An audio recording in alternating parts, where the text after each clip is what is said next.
So last week I mentioned how the Bills and Steelers are two teams headed in completely different directions. The Bills, of course, trending upwards, and the Steelers obviously trending downwards, and never has that been more on display than this past weekend in Buffalo. The Bills coast to a 38-3 win over the Steelers. The game-winning touchdown was ultimately scored on the third play of the game. The 98-yard touchdown pass to Gabe Davis, minute and 4 seconds in, and for the remaining 58-56 of the game, the Steelers aren't eclipsing 7 points. They had a couple opportunities too. They kicked a field goal to make it 7-3. They tried kicking other field goals. Mike Tomlin, never underestimate Mike Tomlin's ability to decide to kick a field goal. I think he used to do this against New England all the time.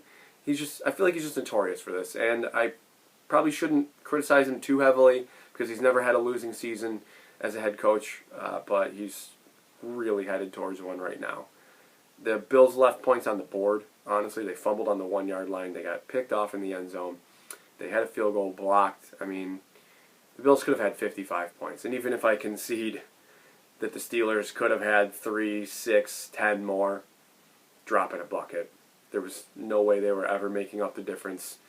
The Bills were just far too talented. They toyed with the Steelers. They could have done anything they wanted, and the Steelers would have been pretty helpless to stop it. Maybe if T.J. Watt was able to play, there might have been a bit of a difference, but again, a 35-point difference, I'm not buying it. I know the Steelers are 0-8 or something like that now without T.J. Watt.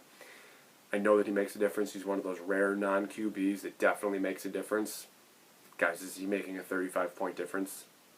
I'm just not buying it. The Bills willingly rested Tremaine Edmunds, Jordan Poyer, Dawson Knox. This is the equivalent, I saw on Twitter, like a good example of this. This is the equivalent of the NBA's load management. Like, if that is Kansas City, I bet those guys are much more willing to play. The coaches are much more willing to put them out there.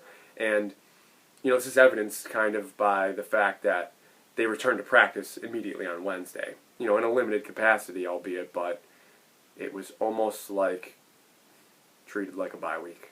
Like the Bills just had no respect for Kenny Pickett in his first start, who didn't really look too bad. He ended up throwing for 300 yards. He made a couple of nice throws, a couple of big third down throws.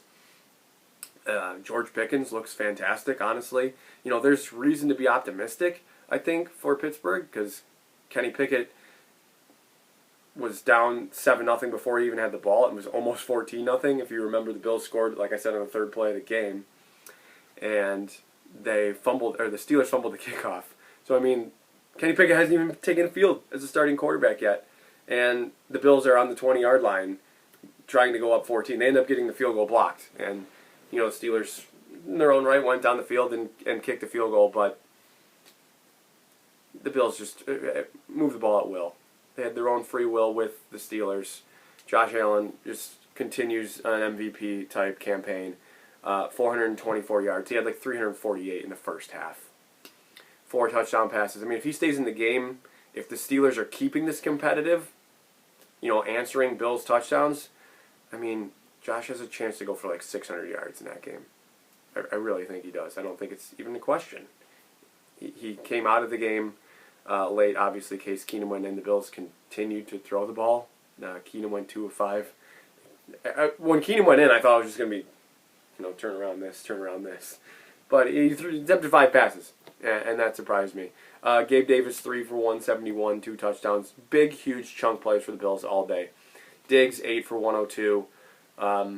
He had a 41-yard catch. Khalil Shakir gets his first career touchdown, 3 for 75. So he's averaging 25 yards a catch. Diggs is over, 12 yards a catch, 12 and a half it looks like, something like that. Gabe Davis is averaging over 50 yards a catch, nearly 60. Isaiah Hodgins, 4 for 41, he gets in the mix. Quentin Morris had a 26-yard catch, a really nice pick across the middle on a hard pass from Allen. The Bills could get whatever they wanted from whomever they wanted. There was nothing the Steelers could do about it. I've said it a couple of times now. They were helpless. Didn't even look like they were playing the same sport. And the Bills didn't even have all of their starters out there. They're missing their starting tight end. They're missing guys in the secondary. They're missing Hyde and Poyer. They're starting Kaiir Elam. And And Dane Jackson, Tre'Davious White, looks like he might be able to come back. He returned to practice. That's exciting. We'll talk about that in a little bit. But yeah, to end where I started with this, two teams going in completely opposite directions. And as part of a broader point, I guess, Pittsburgh used to be that team, that AFC team that you had to go through. One of the AFC teams you had to go through. I don't know if 1A and 1B is appropriate here because of how dominant the Patriots were with Brady and Belichick throughout the 2000s and the 2010s. And obviously you don't need me to rehash that for you. But the Steelers gave them a run a couple times. The Steelers made 3 Super Bowls. They went with Cowher and Roethlisberger once, and they won. They beat Seattle. They went with Tomlin and Roethlisberger twice, and they went 1-1. They lost to Green Bay. They beat Arizona. So they got there a couple of times. The Steelers, like I said, were one of the teams you had to go through to get your shot at New England. And that has kind of translated into the Bills and the Chiefs now. And that's a great segue right there, because the Bills and the Chiefs on a collision course not only this Sunday, but it appears like, again, probably for the playoffs, which will make home field advantage super important, which makes this Sunday all the more important. But right now the Chiefs are that Brady-Belichick team, kind of. They have hosted 4 straight AFC championships. They've won 2 of them. So they've made 2 Super Bowls. They went 1-1. They ended up losing to Brady, kind of coincidentally, after he went over to Tampa Bay, of course.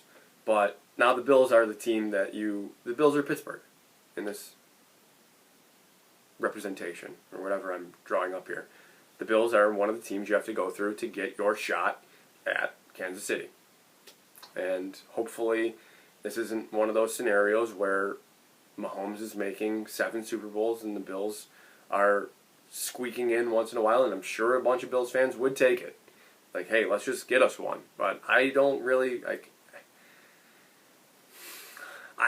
don't want to settle for that. I really don't. I think the Bills are Super Bowl good. Like, how could you watch the game on Sunday against Pittsburgh and be like, this isn't a Super Bowl team? Of course they are.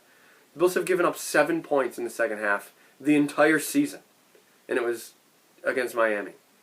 Like, I know that Pittsburgh missed a couple field goals and stuff, but still, 7 points the entire season. It's been 5 games.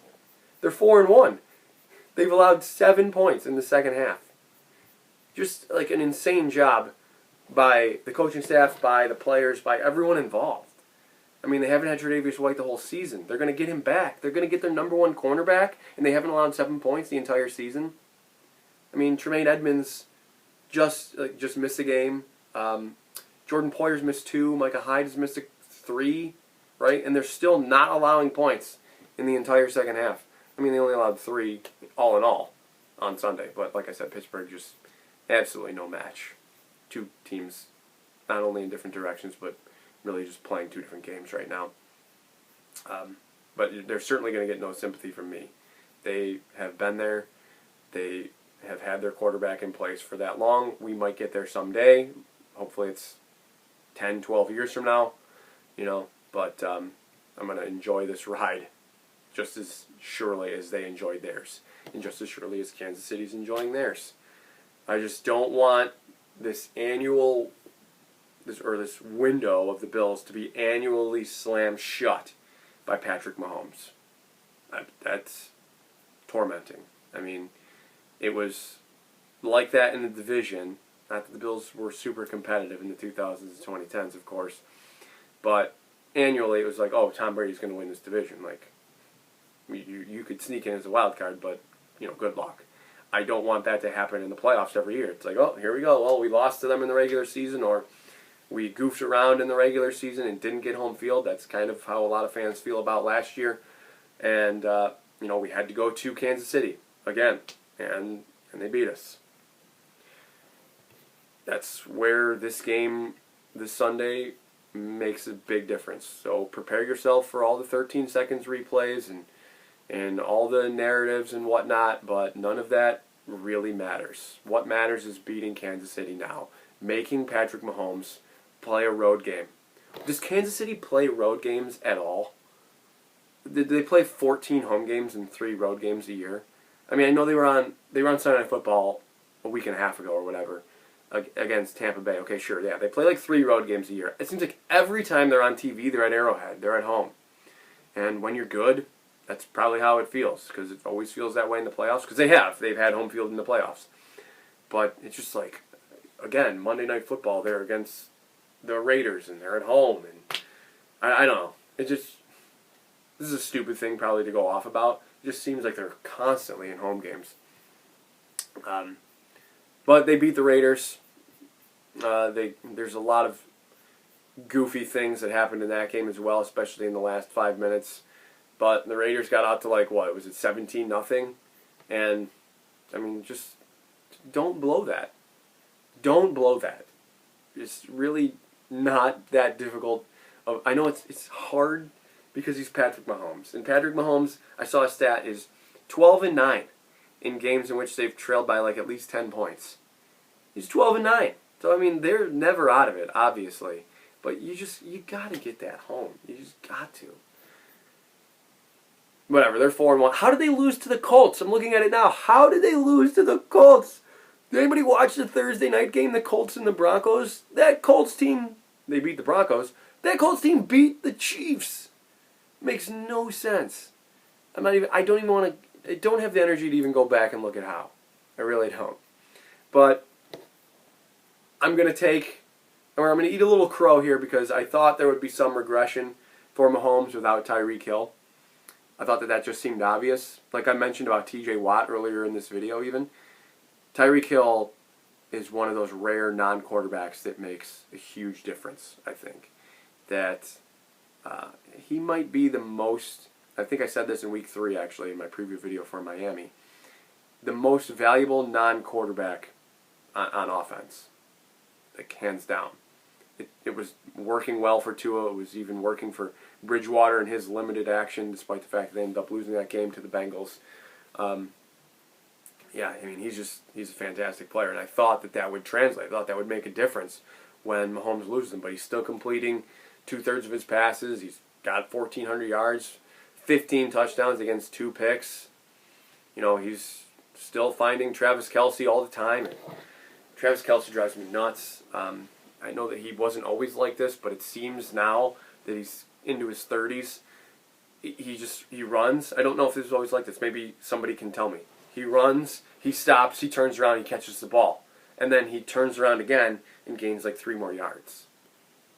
It seems like nonstop. All he runs is crossers and stuff. They can't stop him. I don't know why. I mean, and he did it. He scored 4 touchdowns. He scored, what did he have, 7 catches for 31 yards and 4 touchdowns? That's insanity. Because he just stopped, turned around, touched, whatever. He's a fantastic player. Probably one of the best tight ends to ever play the game. But now that he's getting older, I think his game has changed a little bit, but they are still finding ways to get him the ball effectively, that's for sure.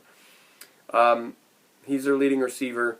Marquez Valdes-Scantling has 258 yards. Juju Smith-Schuster has 257. They have been effective. They haven't scored touchdowns. All the touchdowns are really going to Kelce, and Clyde Edwards-Helaire has 3 of them himself. There's some backup tight ends, Jody Fortson. So, Justin Watson he's a receiver. So, 9 touchdowns. 9 of Mahomes' 15 passing touchdowns have been to Kelce or Fortson. Tight ends. So, they're really effective at using the position. I love Isaiah Pacheco. He's limited action type of player. Behind Clyde Edwards-Helaire and Jerick McKinnon. That's a nice trio. And they will throw them the ball. Edwards-Helaire has 16 catches, 3 receiving touchdowns. McKinnon has 8 catches of his own and a receiving touchdown as well. We know what they are on offense, guys. We know what it goes through. It goes through Mahomes. Are the Bills going to be able to bring pressure? The Bills have been fantastic at bringing pressure with 4 so far this year. Are they going to be able to get home? I mean, Mahomes has taken 8 sacks. Yes, 8 sacks so far this year. That was their problem. That was the Bills' problem in the playoffs. The past 2 times they've played against them in the playoffs, in the AFC Championship and the divisional game last year. They just could not get there. And when they would get there, it wouldn't matter. He's still making these crazy sidearm throws. Yeah, the guy's fantastic. He's fantastic. You know who else is fantastic? Josh Allen. That's why I expect this to be, they can say it's not a rivalry, but it really is. I mean, it's pushing towards that. If it's not over that already, this is the game. I mean, this is the Brady Manning. Brady Manning used to be a thing every year. Now it's Mahomes Allen. We're just not used to being a part of that. And we're not used to being the favorite in games like this. The Bills are favored in Arrowhead by like 1 or 2 points. People are picking the Bills to win. That's another point I brought up earlier this year. You have this Buffalo versus everyone. We get no respect. Josh Allen's going to surprise everyone. Like, he's not surprising anybody. People are picking us to beat the Chiefs, who have hosted 4 straight AFC championships.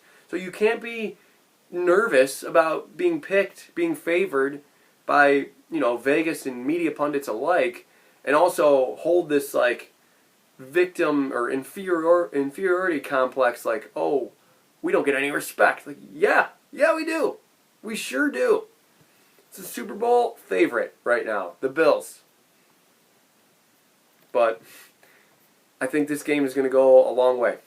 It really is. I would have loved if the Raiders could have finished off the Chiefs on Monday night, because the idea of the Bills going to 5-1 and the Chiefs going to 3-3, oh, that would have just been huge. Obviously, there would have been a lot of football to play, but to have 2 games up on them plus the tiebreaker, now you're playing for, this is almost like worth 2 games, because the winner of this game will have the tiebreaker and they'll be a game ahead. And again, like I just said, there's still a lot of football to play, but it's going to go a long way. The Chiefs on defense, L'Jarius Sneed leads them in sacks. He's a fantastic player. It's weird that he leads them in sacks to me. They send him off the blitz. I thought their best pickup, honestly, was Justin Reed. I liked Justin Reed when he was with Houston. I think that's a great pickup, as they got rid of Tyrann Mathieu, replaced him with Reed. It doesn't look like Frank Clark's going to be able to play. Chris Jones is still there, of course. I really like George Karlaftis, their first-round pick. They're going to get their other first-round pick, Trent McDuffie, back, it looks like, from injury. They have players on defense, but the Bills didn't really struggle to score points against them last year. They scored 36 and 38. I know that there was a defensive touchdown in Sunday Night Football against in Sunday Night Football earlier in the year, I should say. Micah Hyde had a pick 6, but I mean, the Bills scored their points against the Chiefs. They were running guys wide open. Gabe Davis had 4 touchdowns in the playoffs. Knox is running wide open in Sunday Night Football.